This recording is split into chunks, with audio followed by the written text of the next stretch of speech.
Top 10 Worst Prisoners at the Colorado Supermax Prison. Deep in the mountains of Colorado, America's only Supermax prison houses the nation's most violent inmates. The infamous ADX Florence has earned the nickname the Alcatraz of the Rockies because of its extreme security. Over 300 of the most vicious criminals in the United States spend 23 hours a day locked in their cells here.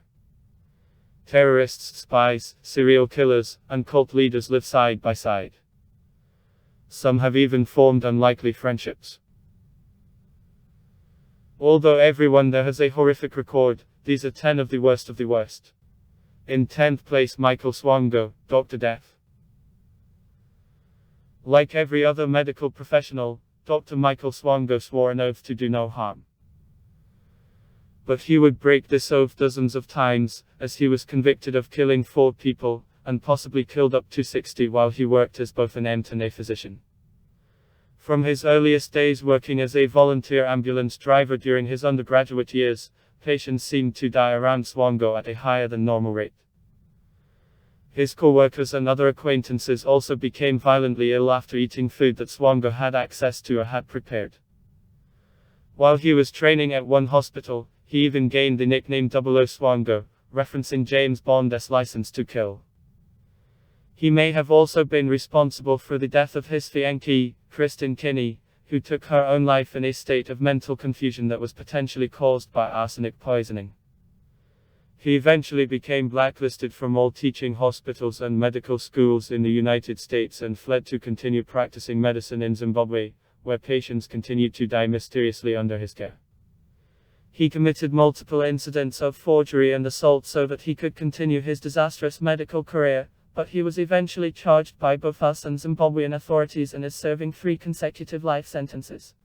9th place. Robert Hanssen, Russian spy. Robert Hanssen spent only 3 years as a clean FBI agent before beginning his 22 years of spying that would one day be described as possibly the worst intelligence disaster in US history. Hanssen began working as a special agent in 1976 and in 1979, he was given the project of collecting Soviet intelligence for the agency. But later that same year, he would reach out to the Soviet main intelligence directorate GRU and become a double agent. Over the next 2 decades, Hanssen would leak vast amounts of intelligence to the Soviets about spy identities, FBI investigations, and detailed technological information. At one point he was even assigned to investigate who had leaked the identities of 2 Soviet agents who had been helping the Americans and were killed in the USA after they were compromised. Unbeknownst to the FBI, it was Hanssen himself who had revealed them. Attempts to track down the leaks that Hanssen was responsible for were complicated by the fact that there was a second mole, Aldrich Ames, working within the FBI at the same time. A joint FBI-CIA task force zeroed in on Hanssen and he was secretly observed by a younger agent, Eric O'Neill, who was able to download information that Hanssen was storing on a P8 device. This included the date for a drop of classified material in a nearby park, where he was apprehended. Hanssen pled guilty to escape the death penalty and was convicted of 14 counts of espionage and 1 count of attempted espionage. He is serving 15 consecutive life sentences. 8th place. Richard McNair, master escape artist and murderer. Richard McNair is not the type of man that one would expect to find in the Supermax stacked up against the other people on this list. He was once a sergeant at an Air Force base in Minot, North Dakota, but while he was stationed there, he began a string of burglaries.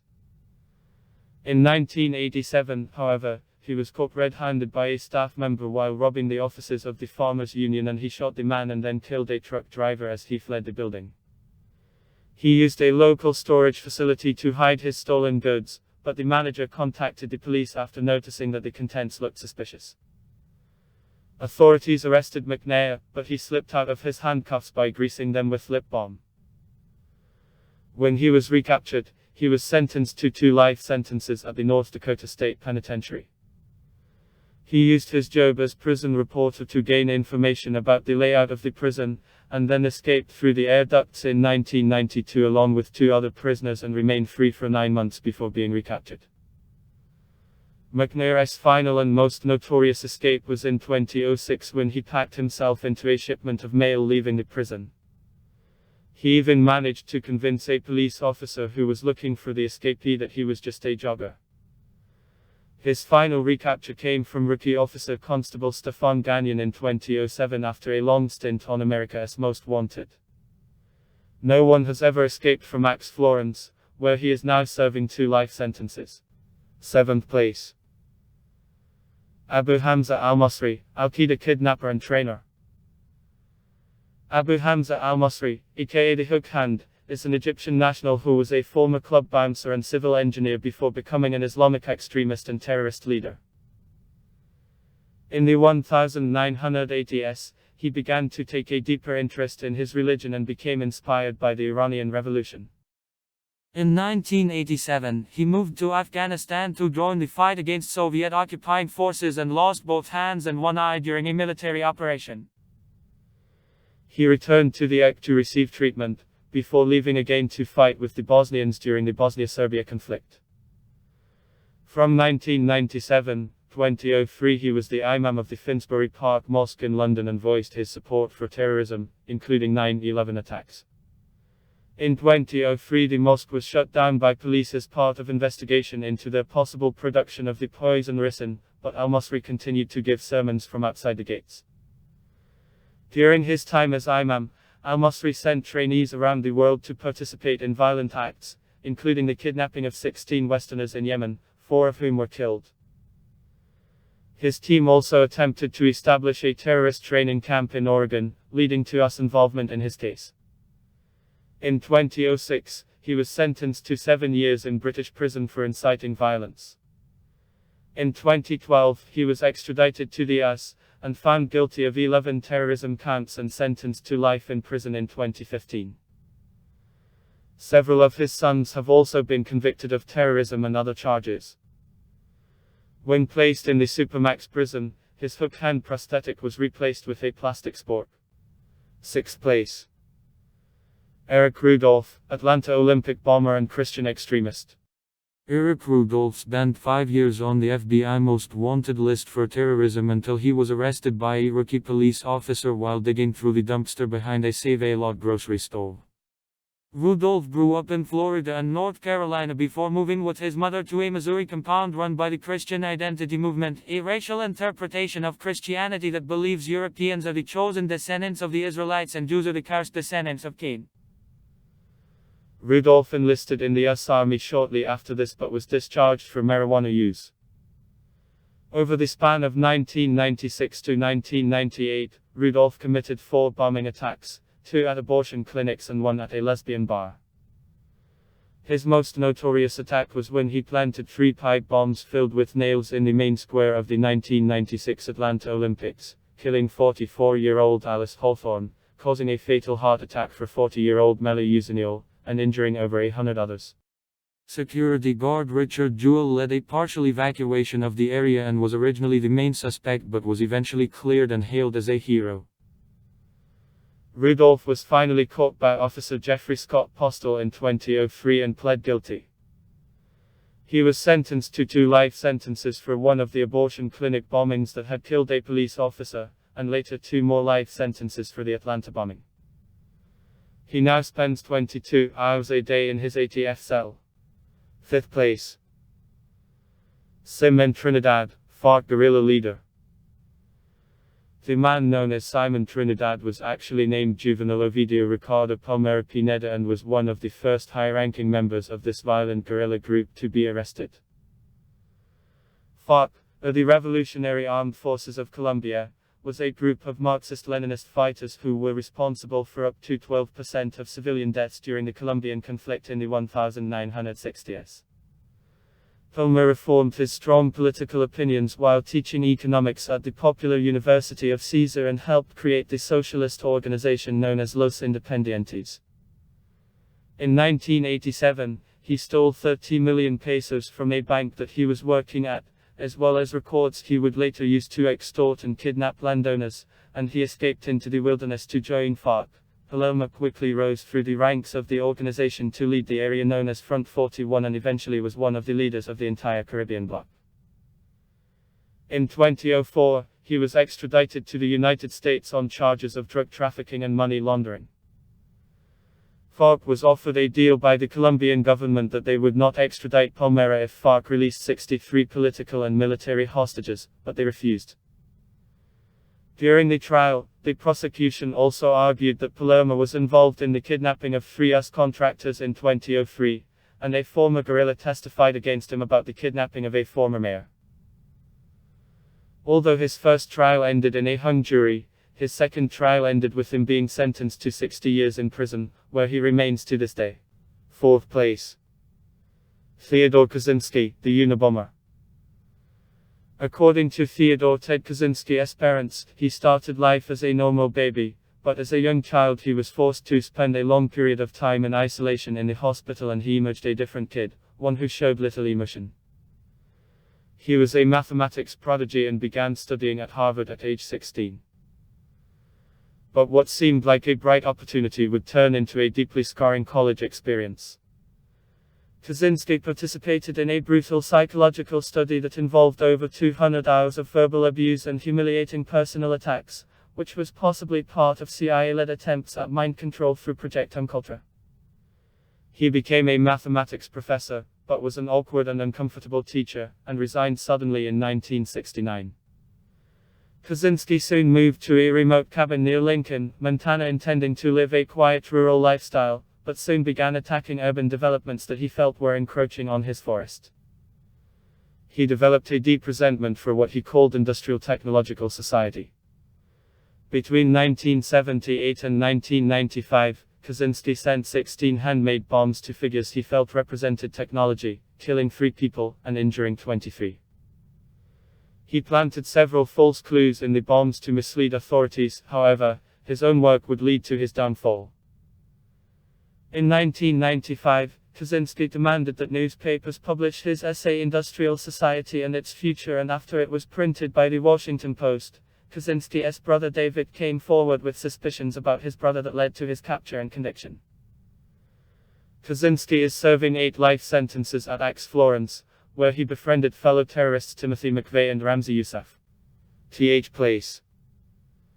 Tyler Bingham, Aryan Brotherhood leader. Tyler Bingham is a former leader of the violent white supremacist prison gang the Aryan Brotherhood that began among California inmates in 1964. It was originally nicknamed the Diamond Tooth Gang because of the glass shards that some members put in their teeth. The gang started as a white counterpart to African American prison gangs when prisons began to desegregate, but has since grown to 20,000 members.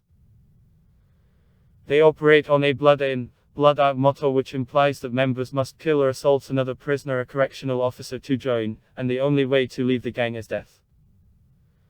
At one point in the 2010s, law enforcement determined that despite being less than 0.10% of the prison population, they were responsible for 18% of prison murders. Bingham rose to be a high-ranking member of the organization's leadership council. In the early CARDES, authorities charged him and 28 other gang leaders with a litany of charges in an attempt to sentence many of them to death. In 2006, Bingham and several others were convicted of murder and racketeering, but federal prosecutors failed in securing the death penalty. According to the Southern Poverty Law Center, the Aryan Brotherhood today is the largest and most deadly prison gang in the United States. Th. Place. Joku Nguza Men, El Chapo. Don't let the nickname Shorty fool you. Joaquin Guzman, aka El Chapo, is one of the most notorious drug traffickers and murderers in the world. Born in Sinaloa, Mexico in 1957, Guzman started his journey into the drug world early by growing marijuana with his father. He entered the hard drug trade under known kingpins Hector Salazar and later Miguel Gallardo until Gallardo was arrested in 1988. Guzman began his own cartel operations, trafficking more cocaine, marijuana, meth, and heroin into the United States than any other drug dealer in history. In 1993, a rival cartel attempted to assassinate Guzman at an airport, but accidentally killed the Cardinal Archbishop of Guadalajara and 6 other bystanders. Guzman was ordered to pay $12.6 billion in forfeiture. He escaped prison twice in Mexico but was extradited to the US in 2017 and sentenced to life in prison plus 30 years on 10 different charges. Guzman has had at least 4 wives, one of which he kidnapped, and at least 12 children, several of whom have also been convicted on drug charges or killed in cartel warfare. Despite having very little formal education, Guzman's Sinaloa cartel grew to control 40%–60% of the drug trade in Mexico. Guzman has claimed to have indirectly killed 300 people. He also used intricate tunnel systems for moving drugs and escaping authorities, but he won't have much luck if he tries that at Colorado's Alcatraz. Th. Place. James Marcello, Mafia boss. James Marcello, known as Little Jimmy, was a sanitation worker turned mafia boss in Chicago during the 1980s and 1990s. Despite the fact that he was half Irish, Marcello quickly rose through the ranks to run multiple racketeering schemes, loan sharking operations, and eventually planned 18 murders and committed 14. He and his brother Michael Mickey Marcello were convicted of murdering 2 other mafia brothers Michael and Anthony Tony the Ants Pilatro and dumping Anthony's body in a cornfield. This crime partially inspired the 1995 movie Casino. Marcello's own father was killed while collecting a mob debt in 1973, perhaps leading to his son's life in the criminal underbelly of the city. In 2007, Marcello was tried alongside 4 others, mobsters Joey the Clown Lombardo and Frank Calabrese Sr., jewel thief Paul Scaro, and former Chicago police officer Anthony Dole. Calabrese's brother Nicholas was the prosecution's star witness, and Calabrese's own lawyer said that he was so vicious that he would shoot you in the head over cold ravioli. Marcello appeared cold and matter-of-fact in court as all 5 men were convicted. He is serving a life sentence.